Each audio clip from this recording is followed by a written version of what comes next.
Muito boa noite para vocês. Está chegando o Troca de Passes ao vivo aqui do Estádio Monumental de Nunes na noite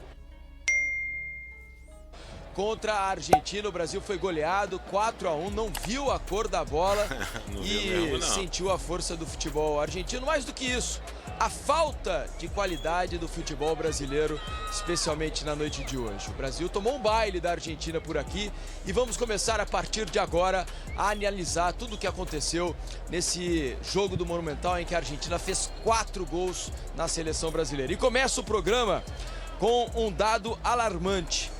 O Brasil tomou já pós-Copa do Mundo de 2022 31 gols em 25 jogos. Só para vocês terem uma base de comparação, a seleção do Tite, por exemplo, demorou 81 jogos para sofrer 31 gols. É isso. Acho que diz muito sobre o que é a seleção brasileira atual. Muito boa noite, meu amigo Denilson. Estou aqui também com Carlos Eduardo Mansur. Vamos começar a conversar a partir de agora desse desastre que foi a noite do futebol brasileiro por aqui. O Brasil foi goleado, o Brasil tomou olé. A torcida argentina gritou olé desde 3 minutos de jogo e foi massacrado aqui em Buenos Aires. Boa noite, Denilson. Que noite terrível para o futebol brasileiro, não? Noite terrível. Perdão, Diniz. Boa noite, Mansur, mais uma vez. A todos que estão aí nos acompanhando. Me sinto envergonhado porque é a primeira vez que eu vejo um jogo da seleção brasileira do estádio, né? Depois que eu parei de jogar futebol. Trabalhando, enfim, conectado ao jogo, mas assim, olhando de longe, sentindo o calor da torcida adversária, que, enfim, parabenizar também ao torcedor argentino pela festa que fez aqui no Monumental. Agora, um jogo assim é vergonhoso para o torcedor, vergonhoso para a comissão, vergonhoso para a CBF, vergonhoso para os protagonistas que são os jogadores. Porque desde o minuto 3 que você citou aí, Diniz, o torcedor já estava gritando o olé. O Brasil ficou sem tocar na bola muito tempo. Aí você fala 4-1 para a Argentina, um 4-1 assim com peso, merecido o 4-1. E o gol do Brasil foi um gol achado, porque o Romero ele erra na saída de bola, ele tenta sair jogando, o Matheus Cunha pressiona, rouba a bola e faz o gol. Que é e ruim, só hein? o Brasil não fez mais nada assim. Da lembrança que eu tenho nesse momento, que a gente está aqui ao vivo, eu não lembro de ter assistido tão ruim, tecnicamente, taticamente, um jogo tão distante de uma seleção adversária. Eu joguei alguns jogos com a seleção brasileira, competi várias vezes em jogos desse tamanho, e a gente normalmente, enfim, não falar de resultado aqui, às vezes perdia os jogos, mas tinha ali uma competição, sabe? Uma situação de falar, poxa, aquela bola, né? No jogador não brasileiro entrou, hoje. Aquela bola que o goleiro defendeu. A gente vai falar o que da seleção brasileira hoje? O que a seleção criou hoje para tentar buscar um resultado? Na minha opinião, não fez nada. Não, o Dibu Martínez talvez não precise tomar banho para ir para casa hoje, porque não fez nenhuma defesa praticamente, só trabalhou com os pés. E por sinal, esse é um assunto que eu vou trazer aqui também no Troca com muita facilidade. O Brasil sequer conseguiu pressionar a Argentina em nenhum momento. A Argentina saía de trás com uma facilidade tremenda, chegava à frente também com muita facilidade. O Brasil tinha uma saída de bola terrível e ofensivamente hoje foi um nada. Carlos Eduardo Mansur. Ontem no Troca de Passes, Mansur, a gente já previa dificuldades a respeito da posse de bola da Argentina. E aconteceu exatamente o que a gente temia, na verdade, né? A Argentina muito com a bola, botou o Brasil na roda. O Brasil não teve força em nenhum momento para roubar a bola do adversário. E a Argentina fez um jogo, para quem tá assim, hoje um jogo espetacular da Argentina, né? E tá parecendo que a Argentina é um time fora de série, absolutamente imbatível e nada disso. O Brasil foi um adversário mais fraco do que todos os outros concorrentes contra a própria Argentina nessa eliminatória. Ela não fez um jogo tão tranquilo assim como fez hoje contra nenhum dos adversários da eliminatória sul-americana. Isso para mostrar o quanto o Brasil foi mal na noite de hoje, não, Mansur? Boa noite. Boa noite, Felipe. Boa noite, Denilson. Boa noite a todo mundo que assiste o Troca. Eu vou entrar na conta do no que Neymar. você perguntou. Embora eu ache assim, acho que com todas as fragilidades da seleção brasileira, eu acho que elas se juntaram do outro lado a um time que tem uma coisa que a seleção está muito longe de ter, que é a identidade, né? E identidade de jogo é algo fundamental. acho que vale a pena a gente discutir por que não tem essa identidade da seleção brasileira. Porque a seleção brasileira é um time que aparentemente não sabe a que joga, né? Qual é a sua proposta, o que ela pretende num jogo. E aí, a seleção que foi a campo hoje, para mim, ela é o retrato de um momento da seleção brasileira, de um momento do futebol brasileiro.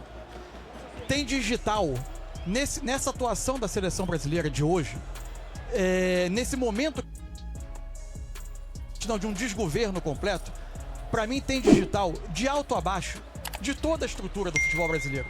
Eu tenho certeza absoluta, convicção, e não estou advogando em prol de comissão que tem se mostrado na seleção. Isso vale para o Matheus Cunha, para o Rodrigo, para tantos outros. A seleção brasileira, ela virou um ambiente, um tipo de organização em que todo mundo desempenha menos do que pode. Todo mundo parece pior do que é. Por quê? Porque a seleção virou um lugar ruim de se trabalhar. Porque não tem estrutura nenhuma, não tem processos, todo mundo trabalha pressionado. E essa comissão técnica aqui, ela já está em tese sentenciada desde a Copa América do ano passado, quando ela saiu de lá enfraquecida, tendo conduzido uma Copa América da sua segunda convocação. Foi isso que a gestão atual da CBF fez com a seleção brasileira. Acontece que no comando de toda essa falta de processo, de todo esse ciclo conturbado, atabalhoado da seleção, está um dirigente que conseguiu algo inédito na história recente do Brasil, que é a união total.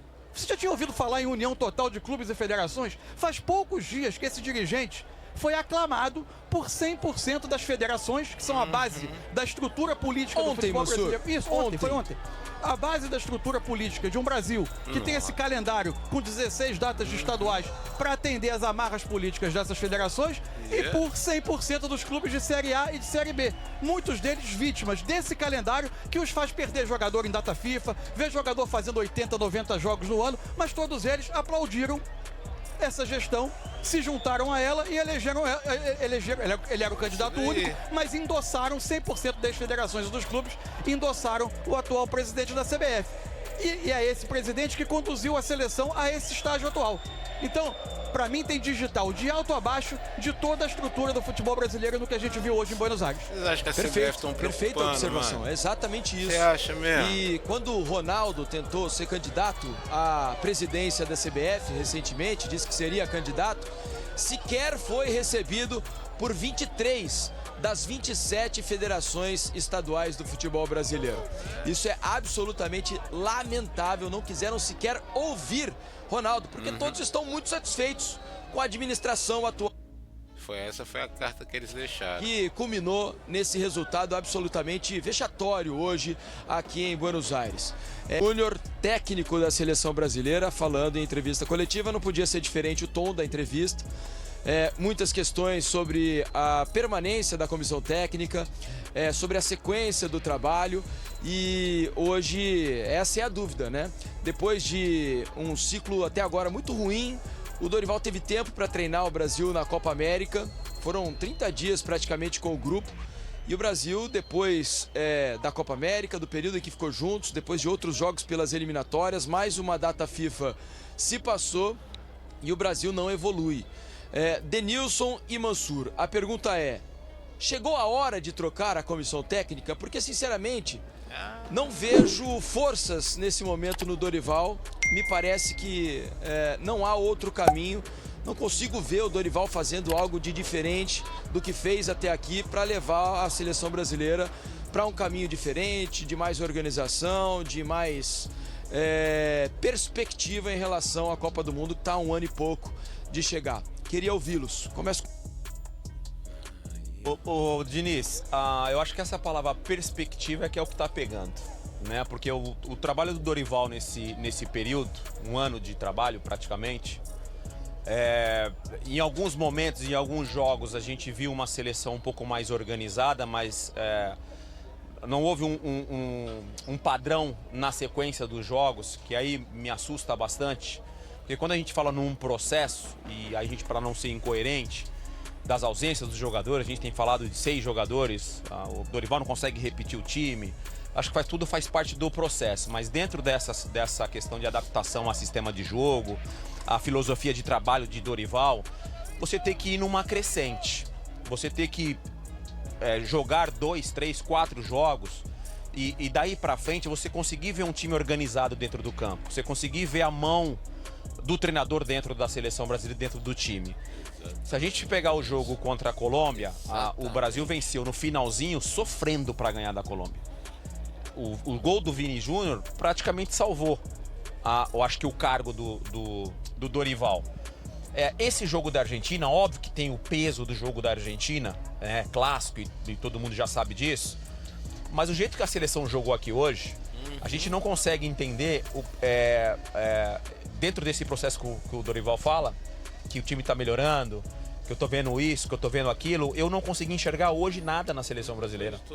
Chega a ser triste, porque um jogo desse tamanho, você precisa... Só para ser coerente, a gente disse isso depois da vitória contra a Colômbia. Sim. Né? Não dissemos apenas depois da derrota de hoje. Mesmo contra a Colômbia, também pontuamos a mesma coisa. Com 3, 4, 5 minutos, a gente já conseguiu perceber que a Argentina estava já dominando o meio do campo. A Argentina hoje no primeiro tempo, principalmente no primeiro tempo, vou chegar já no segundo rapidinho, no primeiro tempo a seleção da Argentina dominou o meio do campo. O segundo tempo, a Argentina, ela dá 2 passos para trás, porque já está com um 3-1 ao seu favor, eu vou administrar o resultado, e o Brasil não conseguiu assustar nem sequer a seleção da Argentina. A Argentina ficou o tempo inteiro, a gente falou aqui no início, na nossa primeira entrada, antes do jogo, da tal zona de conforto. A gente não pode deixar a Argentina se sentir confortável. Cara, tudo que a gente falou aqui, a seleção... Ela mais teve foi conforto. Cara, a seleção da Argentina, assim, para finalizar da minha parte nesse momento, a seleção da Argentina venceu o Brasil, acho que historicamente é a primeira vez que a seleção vence a seleção brasileira, a seleção da Argentina, a seleção brasileira, sem fazer esforço. É por aí. E aí, Mansur, como avaliar a continuidade dessa comissão técnica que até agora tem o seu trabalho bastante contestado, a gente não vê a evolução dita pelo Dorival, especialmente na entrevista antes do jogo contra a Colômbia. Ficou insustentável? Olha, conhecendo... Uma coisa é a gente avaliar o que a gente entende como mundo real, ou como mundo ideal, perdão, de uma preparação de seleção brasileira, com ciclo, com médio, com longo prazo, enfim, algo que a gente está muito distante de fazer no Brasil. A outra coisa é a gente analisar o que é a realidade do futebol brasileiro. Para mim, já há algumas datas FIFA, essa comissão técnica vem trabalhando para tentar uma sobrevida a cada resultado. Opinião pública, de visão crítica desde a última Copa América, como acima de tudo, porque do alto da confederação, de quem comanda o futebol brasileiro, não há praticamente nenhuma sustentação e quase todas as entrevistas são evasivas, são colocando na conta dos resultados. Já teve, o presidente da CBF já chegou a dizer: nós fazemos o melhor possível do lado de fora, mas o campo não controlamos, ou seja, numa exposição do trabalho da comissão técnica, a gente sabe como isso costuma terminar. Se você me perguntar se eu acho que o trabalho vem evoluindo, vem acontecendo, não. Me decepcionei com o que aconteceu após o período que a seleção teve na Copa América. Me decepcionei.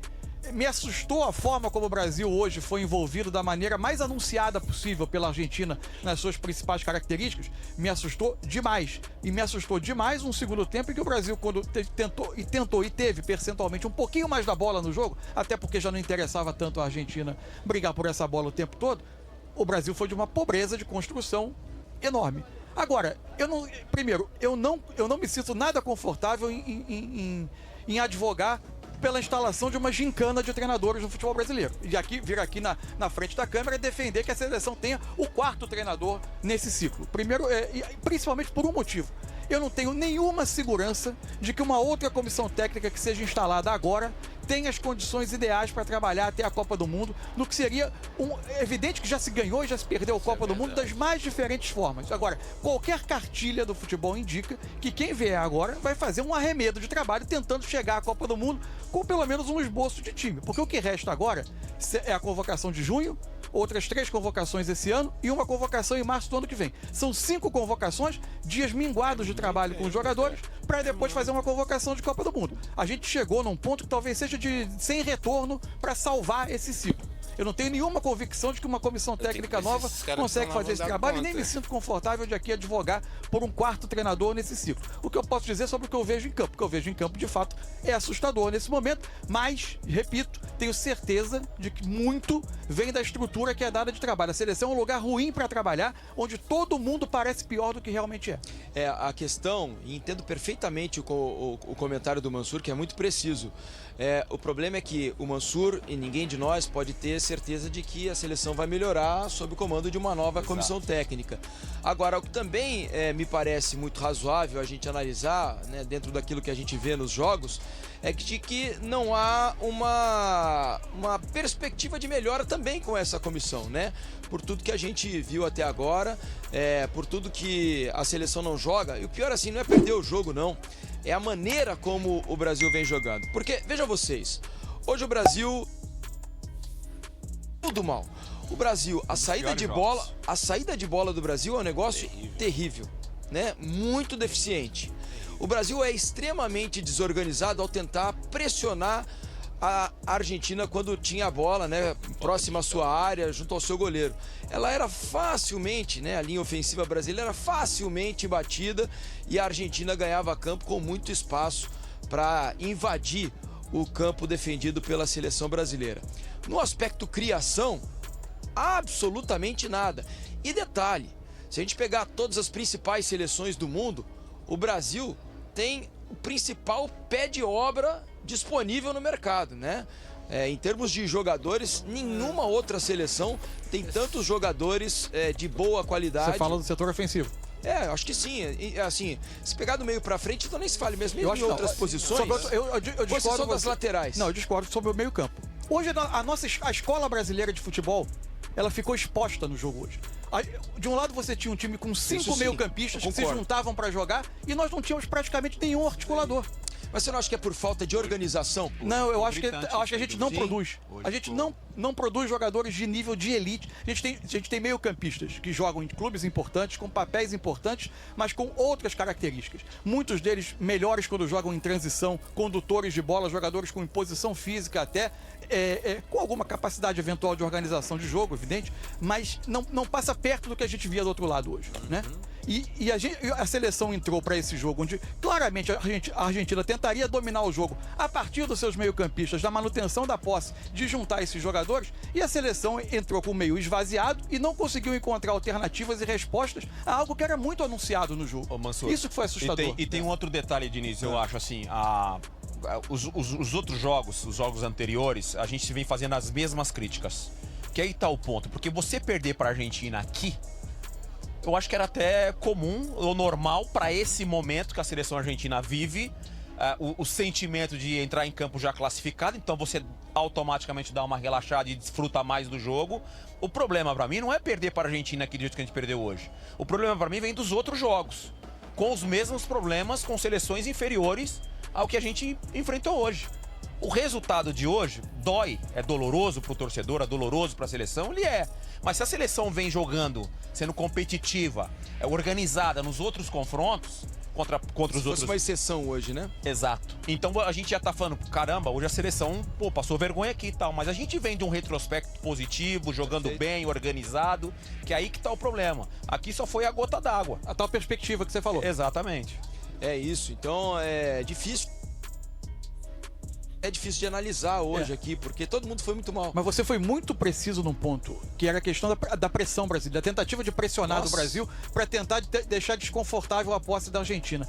Era uma descoordenação brutal. No início do jogo, Paredes vinha entre os dois zagueiros, o Brasil pressionava com 2 jogadores, já iniciava em inferioridade nessa etapa da pressão, sem nenhuma coordenação das linhas que vinham por trás se juntarem aos atacantes que faziam a primeira pressão. Você já iniciava ali a construção de um vazio no setor central do campo, que tinha sempre jogador sobrando. Outro ponto para mim, impressionante, porque o jogo da Argentina com o Uruguai, ele desenhou isso. E isso se repetiu hoje sem que o Brasil tivesse respostas, que é o movimento do Almada, que em tese iniciava no desenho como um ponta esquerda, digamos assim, e se juntava como mais um meio-campista, por vezes vindo receber a bola dos volantes. O Brasil não teve resposta a isso. A resposta, quando houve, foi o Marquinhos, por vezes saindo em perseguição, expondo Murilo e Arana, que foi como se desenhou o lance do primeiro gol.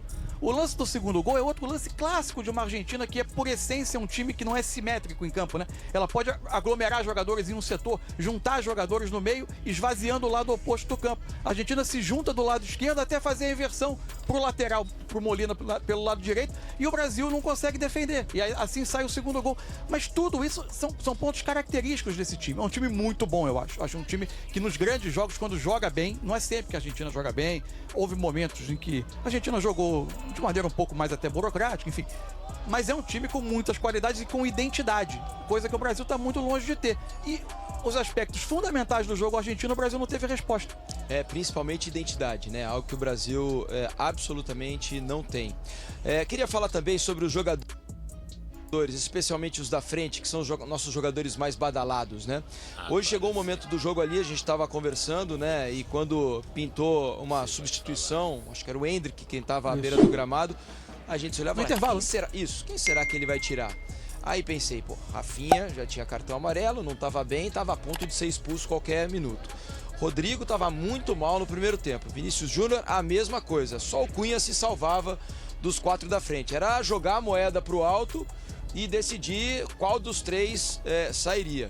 Vocês acham que essa... É claro que o coletivo interfere demais, mas esse jogo muito abaixo, de novo... Vinícius e Rodrigo, que já vinham, né, não conseguindo jogar bem nos últimos jogos da seleção brasileira, mas o Rafinha vinha mantendo um nível mais alto. Hoje o Rafinha também foi mal. Vocês acham que se deve apenas ao coletivo? Ou também está faltando um pouco mais de atitude, de personalidade, para que esses jogadores assumam de repente a responsabilidade e consigam pelo menos machucar um pouquinho a defesa da Argentina, que hoje absolutamente não sofreu em nada. Mas assim, pedir até perdão pro Denilson, que eu acho que ele ia até iniciar o comentário dele. A gente tem que ter muito cuidado com essa questão da atitude, né? Porque a gente, para confundir atitude com coisas piores, a gente viu como o Rafinha entrou pilhado no jogo e absolutamente fora das melhores condições dele, né? Um dia depois de ter se tornado público o vídeo que ele gravou. Eu acho que ele sentiu o jogo. Com um ex-jogador, um tão importante ex-jogador do futebol brasileiro, que pra mim, continuo achando, o induziu e o incitou, embora ele seja responsável pelo que falou, a defender o emprego da violência como uma forma de resolver o jogo. E aliás, quem eu estava entrevistando ali, além de tudo, é senador da República, né? Para completar todo o circo de horrores. Mas a gente viu como isso virou uma armadilha para ele próprio. Porque ele criou um ambiente que ele mesmo não pareceu capaz de administrar no jogo. Eu acho que ele sentiu o jogo. Assim, o Rafinha hoje é o nosso melhor jogador dentro de toda essa situação negativa que a seleção vem vivendo, mas ele ainda continua sendo a referência. Mas ele, com essa declaração que a gente repercutiu durante esses últimos 2, 3 dias aqui de Buenos Aires, ele acabou sentindo o jogo. O Vini também da mesma forma. O Vini já tinha jogado mal contra a Colômbia. Ele fez o gol.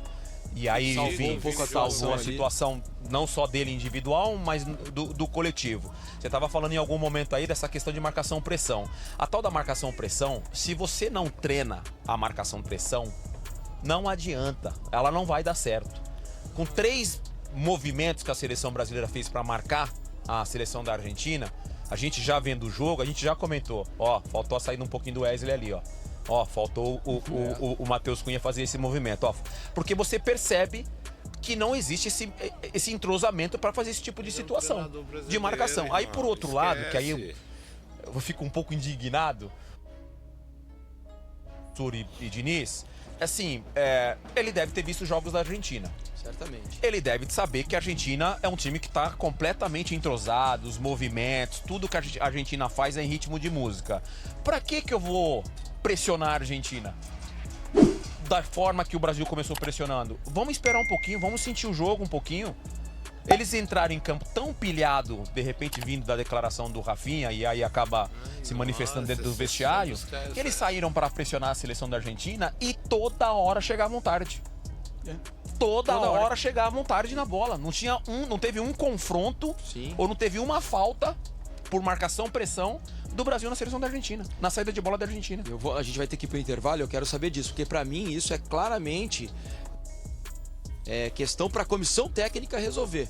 Porque isso em termos de organização, precisa ser criado um movimento, né, conjunto, um movimento coordenado para que essa pressão possa ser feita com qualidade. Ou então baixa a marcação, né? Exatamente. Aí é outra questão, é uma decisão que você faz sobre o jogo. Vamos ao intervalo, né? O primeiro intervalo aqui. Beleza, pessoal? Esse daí foi o nosso corte aí sobre a seleção, esse vexame de hoje aí, 4-1. E o pessoal já tá buscando aí, né? Tá falando que foi entrevista. Não cara, a seleção tá ruim, já tá desde de 2014, né? Nada foi feito. Enquanto tiver essa bagunça na CBF, que a CBF tá cagando e andando pra... É tudo politicagem, enquanto vocês não entenderem isso, ou não falar o nome do Romário porque é lado político, não, mano, isso não vai pra frente, esquece. O negócio é colocar alguém que sabe de futebol lá dentro, começar pelo presidente, que não sabe de futebol, não tem como melhorar. Vai ser vexame aí em cima de vexame. Enquanto a seleção brasileira tiver o 5 no título, ela vale muito dinheiro, a CBF tá cagando e andando. Coloca isso na cabeça, pessoal. A CBF não está importando com Campeonato Brasileiro, Copa do Brasil. O que ela paga para isso não é nada, porque ela divulga o nome dela. A amarelinha tá aí, é a prova disso. Não? E é legal o pessoal aí que nada de verde e amarelo, né? Acho que não pode mais também, né? Tem que ser azul. Deve ser para representar a Argentina. É isso aí, rapaziada. Me fala aí vocês aí, o que vocês acharam disso daí, desse vexame da seleção brasileira. Deixa o likezão, se inscreva no canal se não for inscrito. Tamo junto, é nóis.